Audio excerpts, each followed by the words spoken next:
2023 کا آخری مہینہ شروع ہو چکا ہے اور اب کچھ ہی دنوں میں پوری دنیا سال نو کا جشن منائے گی۔ ہر سال کے شروع ہونے سے قبل لوگ اپنے کچھ اہداف کا تعین کرتے ہیں اور کوشش کرتے ہیں کہ اس سال انہیں حاصل کر لیں۔ نوکری پیشہ افراد کی خواہش ہوتی ہے کہ وہ کسی بہتر نوکری کی تلاش میں کامیاب ہوں یا ترقی ملے، جبکہ کاروباری پیشہ افراد اپنے کاروبار کو پروان چڑھتا دیکھنا پسند کرتے ہیں۔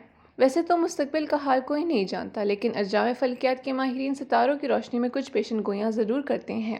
سے اندازہ ہوتا ہے کہ آپ کا آنے والا سال کیسا ثابت ہوگا، گو کہ یہ پیشن گوئیاں غلط بھی ثابت ہو سکتی ہیں۔ تو آئے دیکھتے ہیں کہ ماہرین کے مطابق وہ کون سے 3 ستارے ہیں جو سال 2024 میں خوش قسمت ثابت ہوں گے۔ کیپریکارن نئے سال کا وہ پہلا ستارہ ہے جو اس سال دوسروں کے مقابلے میں خوش قسمت رہے گا۔ وہ چیزیں جو آپ کی 2023 میں نامکمل رہیں، قوی امکان ہے کہ 2024 میں پوری ہو جائیں گی۔ یہ آپ کے لیے بڑی کامیابی کا سال ہوگا، خاص طور پر مئی کے آخر میں آپ کے مقرر کردہ اہداف کو حاصل کرنے کے لیے اپریل آپ کے لیے خاص طور پر اچھا مہینہ ہوگا۔ قدرت کی طرف سے ملنے والے مواقع اور اشاروں پر دھیان دیں، خطرات مول لیں اور اپنے خوابوں کو پورا کرنے کی ہمت کریں، کیونکہ ستارے آپ کے حق میں ہیں۔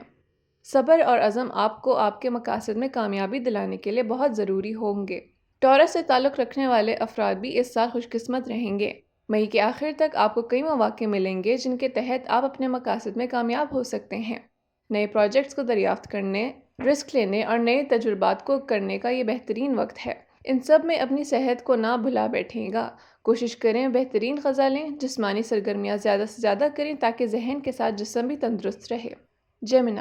جیمنائی مئی کے آخر سے آپ کو اپنے لیے قسمت کے دروازے کھلتے ہوئے محسوس ہوں گے۔